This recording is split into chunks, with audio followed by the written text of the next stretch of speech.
my errant phone.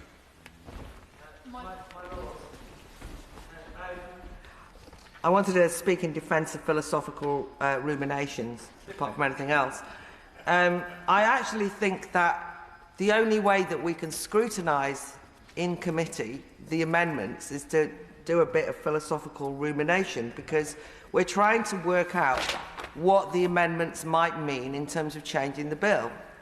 And I read these amendments and noted the use of the word that we had to eliminate all risks, and I had to think, what will that mean? And I don't want to feel that I cannot ask these kind of difficult questions for fear that I will offend any particular group or that it's insensitive to a particular group of parents. And I mean, I know it's difficult, but I think that we are required as legislators to try and understand what each other are trying to change, or how we're going to try and change the law.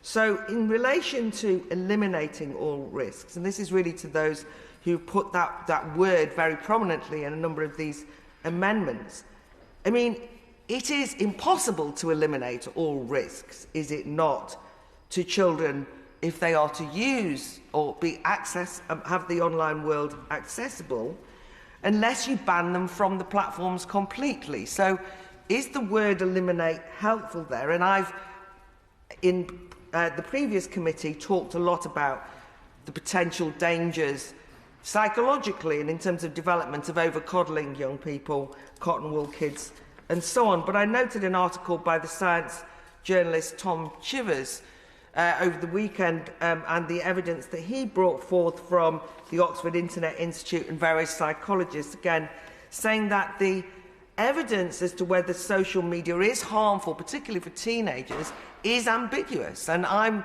very convinced by the examples that the Nobel Baroness Kidron, happy birthday to her, has brought forward. And we all know that of the targeting of young people and so on and so forth. But I'm also aware of the positives. And so I'm all the time trying to balance that up and to make sure that we don't deny young people access to the positives. In fact, in the next group of amendments, I find myself cheering, which was an unusual one, because it actually says young people, first of all, it depends whether you're 4 or 14, you have to be age specific, and secondly, that we don't want to pass anything in this bill that actually denies children access to either their own privacy or the capacity to know more. And then I also wanted to explore a little bit about this idea of expanding it away from content to systems, because this is something that I think I'm not quite understanding. So I think that the problem I have is that taking it away from a discussion on whether content is removed, focusing or what have you, accessible, focusing on systems doesn't mean that content isn't in scope, because my worry is that the systems will have an impact on what content is available.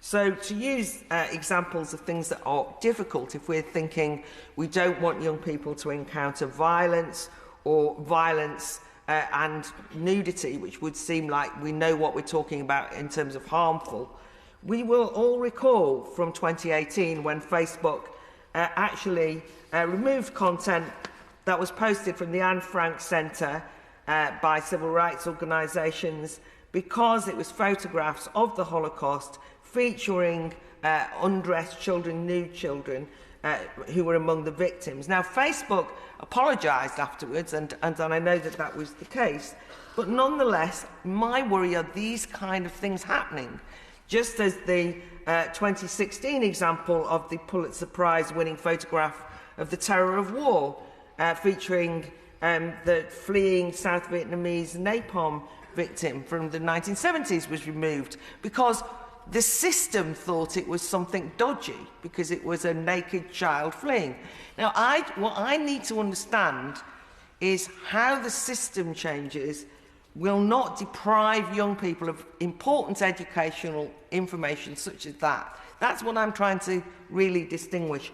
And I think that the Noble Lord Moylan's point about harmful not being defined in the, which I've endlessly gone on about, we'll talk about more later, is difficult because when we say harmful content, we think we know what I mean. And just finally, on the amendments which were motivated in terms of requiring compliance with Ofcom codes of practice, I wanted to say that this is giving an extraordinary amount of power to the regulator and to the Secretary of State, if you read these amendments. Since I've been in this place, people have rightly drawn my attention.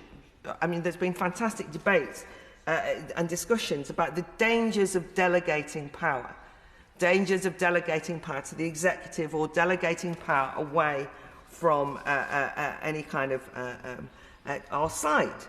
But it seems to me that this is actually advocating delegated powers being given to the Secretary of State, to Ofcom, which is an unelected body, and the Secretary of State can amend for reasons of public policy in order to protect children, and this is to be approved through the negative procedure. Now, in any other instance, I'd have expected outcry from the usual suspects, but actually, because it's children, and we're not supposed to. So I worry that we need to have more scrutiny of these amendments, not less, because under the name of protecting children, unintended consequences can occur.